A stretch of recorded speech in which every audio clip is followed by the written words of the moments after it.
Y'all already know what time it is. ATL, let's hunt. GA faithful, my people. You know I'm gonna get on for our state and our city. I rep for my state and I rep for my city. Loyal to the end, ain't no bandwagon in me, no need to pretend. Choose ones in the bands, red and black all day, and you know we ready. ATL, let's hunt, we ready. ATL, let's hunt, we ready. ATL, let's hunt, we ready. ATL, let's hunt.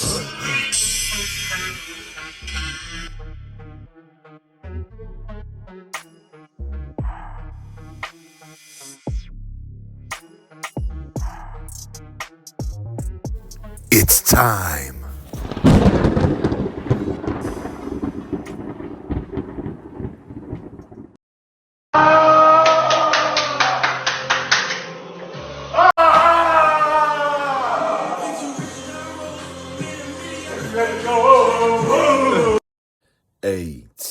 ATL.GA faithful, my people. I'm D. Douglas Carter back on the scene doing my thing, and I just want to say I appreciate you and the work that you do.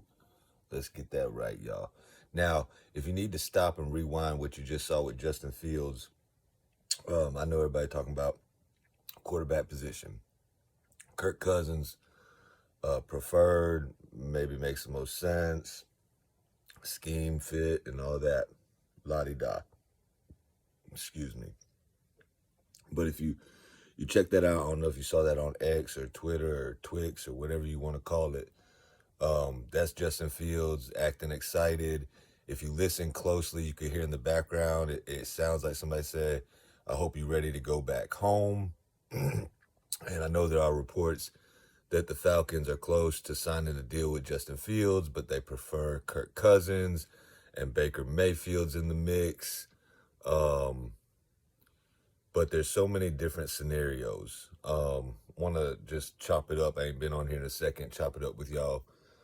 But first, like, if you don't mind, if you could send a prayer out for my father. He's in the hospital right now, so if you could just send a prayer asking for him to, get better and heal, I would appreciate that. But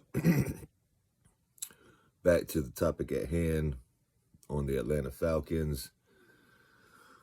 There's so many scenarios, like Raheem was saying, and we can throw some out there. Let's just say Chicago decides to keep Justin Fields and not take Caleb Williams. Let's say something comes back on the medical with Caleb Williams, whatever the case may be, and they keep Justin Fields, and then maybe with their number 9th pick, they take McCarthy or Penix as a backup plan. Let's say the Vikings don't want to part ways with Kirk Cousins, and he's going to be the most coveted free agent quarterback. We're not the only team that needs a quarterback. So that price, that asking price is just going to go up, and I don't think the Falcons want to get in a bidding war for an aging quarterback that just tore his Achilles. Okay. Baker Mayfield, I think the Bucs try to keep him. I am curious as to Mike Evans if we could somehow get him, but there's so many scenarios, just like with the coaching carousel. Yes, Raheem Morris was on my radar and on our radar, but was more of an afterthought to most of the Falcons fans. It was Bill Belichick. It was Jim Harbaugh. And then Raheem Morris, pleasant surprise. I really like Raheem Morris. Also, to add to that, I do have some big things coming this year. I will be heavily involved with the Mercedes-Benz Stadium and AMBSE. So shout out to everybody, and I will be at a lot of the home games. And I got some big things coming. Hopefully can grab some inside information, but we'll get more into that later. So stay rocking with me. There will be more content to come. So many scenarios with the draft, with the quarterback, combines underway. We see these 40s. We see, Worthy running that 4.21. We see Wiggins running a 4.28, I think. There's a lot of good wide receivers in this draft. There's a pretty deep at corner. Edge, that position is kind of iffy to me. You know, we know the people at the top, but are they really like those game changers? Is another offensive tackle in play for the Atlanta Falcons. So depending on how we get our quarterback or what happens with a lot of dominoes, this thing can go any which kind of crazy way, you know, and a lot of times it's something that we don't expect. Maybe this time it'll be what it is, and they'll get Justin Fields. I'm okay with Justin Fields coming in. I'm okay with Kirk Cousins coming in. I studied Kirk Cousins since he played at Michigan State. Baker Mayfield, you know, we know the story on him. And there's, you know, other quarterbacks out there. You got your Gardner Minshew's. You got your Joshua Dobbs. You got, I don't know, the situation up in Baltimore with their backup. You know, there's a couple options, and there's some lower tier quarterbacks in the draft. But, you know, we just kind of did that experiment with Ritter. It didn't work out too well. I'm going to give y'all some possible, like, names at wide receiver if we don't get, like, a top dog like a Neighbors or a Marvin Harrison Jr. I think Rakondo did something on Brian Thomas and Adonai Mitchell. There's a lot of good wide receivers. Xavier Leggett, that's my favorite wide receiver in this whole draft. If we could get him in the 3rd round, I think that's a major steal. But you also got Brendan Rice, Jerry Rice's son. Not that fast, but he's got a pretty good build. USC, pair him up with Drake London. He seemed cool about that. He did seem more excited to work with Amon St. Brown, but that's neither here nor there. You got Tez Walker out of North Carolina, another big body receiver with some burners. You know, I think his name's Jaquan Jackson. I think, man, double check me on that. I'll double check that. Wide receiver out of Tulane, pretty fast, but like a sleeper. You got Johnny Wilson out of Florida State. I think he's like 6'7", 200 plus pounds, really sticky hands. I watched some of his footage. He got great hands, but he don't have the burners. You got Roman Wilson from Michigan, pretty fast. You got Lab McConkey, pretty fast. You got Roseme Jack Saint, I think that's how you say it, out of Georgia. You got a lot of choices at wide receiver. So you can get Cowing from Arizona. He ran like a 4.3 something.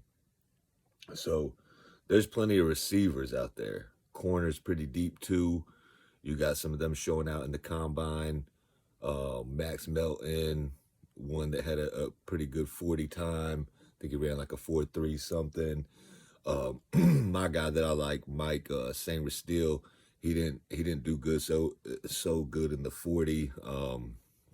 So that probably dropped his stock a little bit, but I still think he's good. You got Drain, which they've been talking to. Of course, Arnold out of Alabama. He didn't have a very fast 40, but he's known as a game changer. Wiggins, like I said earlier. There's also some sleepers at corner, you know, Pritchett out of Auburn, I believe. And then reports that the Falcons been talking to Jalen Simpson out of Auburn. He's listed as a corner on some mock drafts, and he's listed as a safety on some.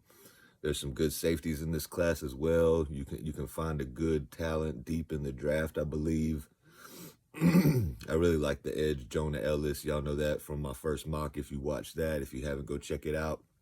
I think he's the most underrated edge, and I would love to pair him up with his brother in Atlanta. But yeah, so many different scenarios. Jaden Daniels, he said he loves Atlanta. I think the Falcons have met with all of them. Although I saw a report where they didn't meet with Jaden Daniels, but I know They met with Drake May, and I'm pretty sure they met with Caleb Williams. So there's some mocks that have Caleb falling to number 8. In most of the mocks, Jaden Daniels is there at number 8. I don't think it's going to be that way. I think all 3 of those quarterbacks, Caleb Williams, Drake May, and Jaden Daniels, might just go 1, 2, 3. And then Marvin Harrison to the Cardinals. But y'all know how this stuff works, man. There's always a curveball. Something always happens right before the draft. It could be a medical. It could be a team coming out of left field doing something crazy. Who knows, you know, if the Washington Commanders or the Patriots or somebody, maybe they try to get a Kirk Cousins. Maybe they outbid everybody for him. We don't know. So until we know what that quarterback position looks like, we can get a better picture of the draft. I'm cool with doubling down, even if we bring in a vet. Somehow we make a trade for Justin Fields, and Jacksonville re-signs Ridley, and we get our second pick back that we traded for Justin Fields, and J.J. McCarthy's there. I'm cool with having a backup plan and successor if Justin Fields don't work out. We got cap room. We don't have that many holes.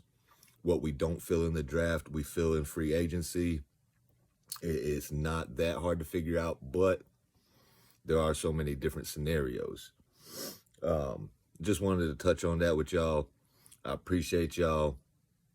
And I'm going to end this video like I end all my videos.